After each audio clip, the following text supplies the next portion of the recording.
A reorganization of the Green Bay Police Department has officials tackling crime in a whole new way, and it's designed to keep the community safer. The department is in the midst of a year-long effort. It's aimed at reducing burglaries and neighborhood thefts by 10%. Tonight, we explain the push behind the program and take a closer look at whether it's turning out results. In between calls, Green Bay police officer Rob Ecke is on the lookout for crime on Green Bay's Far East Side. He's patrolling areas that have a high concentration of crime, like this alley where he spotted graffiti.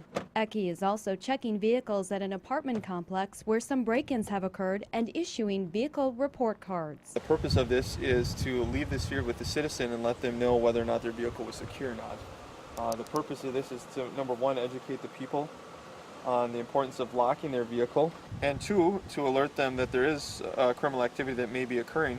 What Ecke and more than 180 other members of the police force are doing is trying to achieve the department's wildly important goal, or WIG. From January 1st, 2013 to January 1st, 2014, it's all hands on deck to reduce burglaries and neighborhood thefts by 10%.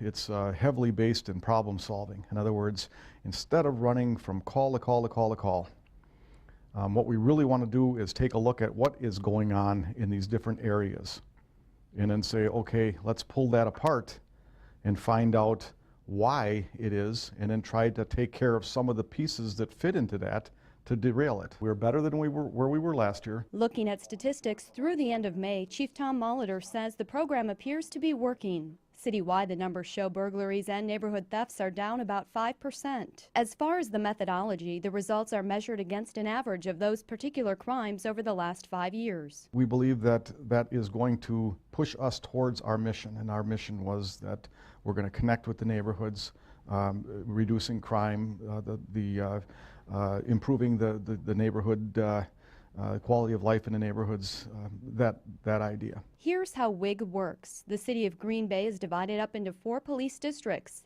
A. Adam, B. Bravo, C. Charles, and D. David. Each district is responsible for coming up with its own ideas to reduce burglaries and neighborhood thefts. It starts from the patrol officers on the streets on up. People have to think.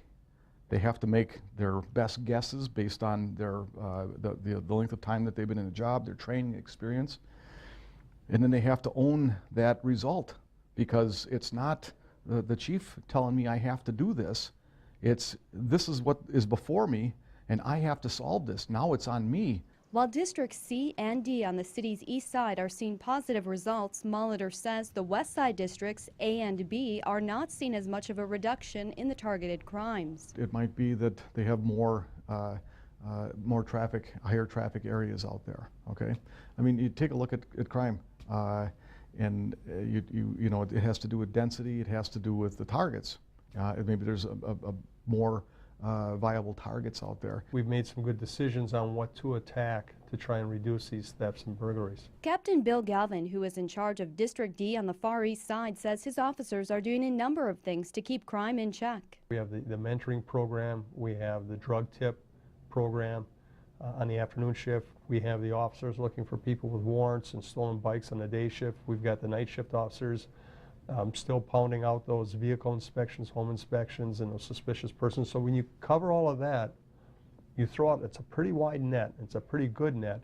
I think we're going to be grabbing up the people who are committing these crimes. Captain Galvin says as part of the home inspections, officers in District D are handing out property report cards. After inspecting homes, officers give a grade of pass or fail. If the property failed due to things like items left out in plain view or windows and doors left open, the officer notes that on the back of the card. There are also suggestions for keeping your property safe. Since my district is above our goal and above even last year, what I do every day is I go through every one of our theft and burglaries. Captain Paul Abel, who is in charge of District A on the city's far west side, says his officers are undertaking initiatives similar to Galvin's district. Officers are also targeting suspicious persons, curfew violations, and prowling. But his district isn't seeing positive results. We asked why not. If I knew the answer to that, I'd probably be a millionaire. I really can't tell you. You know, our officers have been out there. I've watched their calls that they, you know, the crime prevention calls that they do. So their self-initiated crime or self-initiated field activity is up this year compared to last year. So it's not like the officers aren't doing it. but we do have a very large area. Abel says the next step is to look at new ideas, including focusing on drug tips and trying to identify chronic problems. Chief Molitor is confident in the department's success this year, but says he knows there's a lot to tackle and it may take a while. Our captains are going to do another threat assessment this fall, and we'll gear up for next year's WIG. And it may be the same one because we still have some distance to travel. The chief says having a wildly important goal gives the department focus and direction in how it's policing the community.